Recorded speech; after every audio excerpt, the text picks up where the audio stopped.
Hey everyone! Welcome back to my channel. How to add a phone number to Facebook. So let's get started. Open Facebook and tap the three horizontal lines at the top right corner of the screen. Go to Settings Privacy and tap the Settings gear to enter account settings.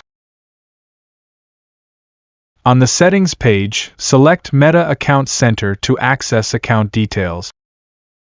Scroll down and tap Personal Details. Then choose Contact Info.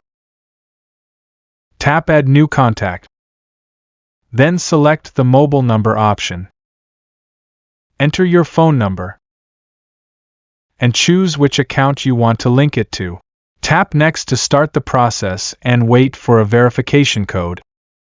A confirmation code is sent. The video shows via WhatsApp, but SMS is also available. Enter the received code to verify and successfully add the phone number.